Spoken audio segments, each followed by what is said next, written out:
Hey, what's going on, everyone? Hope you're all doing good. Today I want to talk about the brand new Rust update that just hit, and honestly, there's so much going on with it that it completely changes the way people are going to approach the game from here on out. This isn't one of those tiny little patches where you maybe see a gun damage tweak or some random bug fix in the corner of the notes. This one is a straight up shakeup, and then on top of that, just a couple of days later, the devs had to swoop in with another tweak that adjusted how the new system works. So if you've been away for a while, or if you're trying to figure out what's different before you load up your next wipe, I'm going to walk through everything in detail, give you some context, and also share some thoughts on how players like you and me can adapt and maybe even take advantage of these changes. So let's start with the big centerpiece of this update, the brand new progression mechanic that Facepunch added. They're called blueprint fragments, and yeah, just hearing that word you already know, we're talking about something that fundamentally touches the workbench system. The way this works is that you can't just slap down a workbench tier 2 or tier 3 anymore with scrap and call it a day. Now there's a gating item that forces you to actually play through some content to unlock those tiers. For workbench tier 2, you'll need 5 basic blueprint fragments, and for workbench tier 3, you'll need 5 advanced blueprint fragments. That might sound like just another grind requirement, but the way they've implemented it actually pushes players out of their base and into monuments and events in a way that the game has kind of needed for a while. Before this, the biggest bottleneck was scrap, which meant people either farmed barrels endlessly or gambled at bandit camp. But now the new system says, no, you want progression. You've got to go out there and contest the world. So how do you actually get these fragments? The basic ones, which you'll need for T2, are tied to the green and blue puzzle monuments. That means Dome, Ferry Terminal, Radtown, basically those mid-tier areas. For example, if you complete a green puzzle, you'll come out with 1 basic fragment. Do a blue card puzzle, that's worth 2. You can also find them in medium and large monuments and sometimes in airdrops. They're not something you'll stumble on just smacking a few barrels on the side of the road. They want you to commit. Then there are advanced fragments, which are way rarer. You can get them guaranteed from hackable crates, so that's oil rig, cargo ship, locked crate events, and then there's about a 1 in 10 chance to see them in elite crates. When they drop, they come in pairs. And here's the kicker. You can actually convert basic fragments into advanced fragments at a 20-to-1 ratio. So if you're really grinding puzzles or monuments for basic, you can eventually stack your way into advanced without relying entirely on top-tier events. Now what's funny about this system is that it launched on October 2nd with the update, and immediately people were complaining that it felt way too limited. Like if you weren't hitting monuments at the right times, or if you got unlucky, you'd just be stuck waiting forever. And Facepunch clearly noticed because just a couple of days later, on October 4th, they pushed a quick change that spread basic fragments into a few more loot sources. They added them to military crates, large underwater crates, junk pile scientists, and even roadside metal detecting. That might sound small, but it really softens the edge for solos and small groups who can't always compete for monuments against Zergs. Imagine you're just roaming, you kill a junk pile scientist, boom, maybe you snag a fragment, or you go underwater and open one of those big crates, suddenly you're progressing. That change was a direct reaction to player feedback, and honestly a smart move because otherwise it was going to feel like only the biggest clans would be hitting T3 reliably. So already you can see how this whole system shifts the flow of Rust. People are going to be fighting over green and blue card puzzles like never before.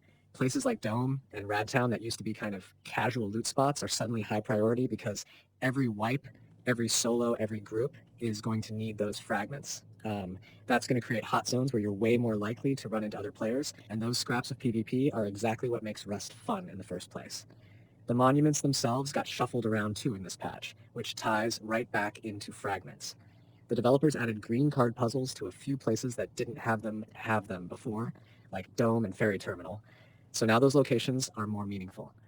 The nuclear missile silo got bumped up to a red keycard monument, and they buffed its loot to include more elite crates, so it's now officially endgame territory. Basically, they're making sure there's a clear progression ladder from low-tier puzzles up through mid-tier, and finally into those big red card monuments and hackable crates. Now let's talk about some of the smaller but still important features because they really do add up. Crosshair customization is here, and it's honestly way overdue. People have been begging for this for years. You can now tweak your crosshair, adjust it, and even export or import settings. That means if your friend comes up with some perfect crosshair design, you can just copy it over. For players who care about aim and visibility, this is a massive quality of life thing. Then we've got drones getting a storage slot. This one is hilarious because, yeah, it's just one slot, but it's enough to carry and drop explosives or other items. Imagine using a drone to harass a base by literally dropping nades or C4 onto them. It's creative, it's chaotic, and it's very Rust. Of course, turrets and SAM sites will shred your drone if you try to fly it over a fortified base, so it's not unstoppable. But the fact that it's possible opens up some hilarious plays. We're absolutely going to see videos of drone-delivered raiding attempts and troll moves. Another new addition is the spike trap. It's simple, but it gives you another defensive option and some new ways to mess with raiders. There's also the introduction of shore crates, little washed up starter crates you'll find along beaches, which help new spawns grab something quick.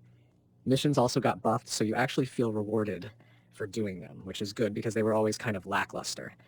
Hackable and elite crates got reworked to feel more rewarding with less junk loot, which makes them worth the contest. And even the humble bicycle and tricycle got bunny hopping, so you can zoom around faster if you know how to handle it. All those little things stack up to create a world that feels fresh. Performance and engine fixes are another thing worth mentioning. The devs worked on texture streaming and VRAM use, which should help a lot of people with mid-range PCs. Loading times are reportedly better, and there were some issues fixed with server performance and AI pathing. It's not flashy, but if you've ever been stuck waiting forever to load into a wipe, you'll appreciate it. The quality of life improvements across the board show that they're paying attention to both the hardcore PvP folks and the casual players who just want a smoother experience. So let's talk strategy. If you're a solo player or just a small duo, your path to progression is going to change a bit. Before, you'd focus heavily on scrap, maybe farming roads or recycling like crazy. Now you need to factor in fragments. The best play is to prioritize hitting green and blue puzzle monuments as soon as possible. A green card puzzle is one basic fragment, and a blue card puzzle is two. Combine that with maybe an airdrop or some lucky military crates after the Oct 4th tweak, and you can get your T2 unlocked much more reliably. That means carrying fuse and cards on you is going to be way more valuable this wipe cycle than before. Think of it as a race. The faster you get those fragments, the sooner you've got T2, guns, and gear, and that's your survival against bigger groups. For mid-sized groups, you'll want to coordinate and maybe even lock down a monument like Dome or Ferry. Because fragments are now essential, controlling those puzzle spots gives you an advantage over everyone else. You'll see clans literally camping the respawn timers of puzzles just to make sure they get all the fragments. And for the big Zerg clans, the meta is shifting toward hackable crates and elite crate farming. Advanced fragments are rare, but if you're the group that controls oil rig or cargo runs, you'll hit T3 faster than anyone else. That's going to snowball into controlling the map. But remember, advanced fragments can be crafted out of basics, so technically a smaller group that really commits to puzzles can eventually reach T3 as well. It's just going to take them longer, and they'll have to be smart about avoiding fights they can't win. Drones are another thing you need to think about strategically. Even if you don't want to use them offensively, just having one for utility is huge. Picture this. You're farming sulfur out in the open, you've got some extra gear, and you don't want to risk running it home. You can load a stack into the drone, send it back, and keep farming.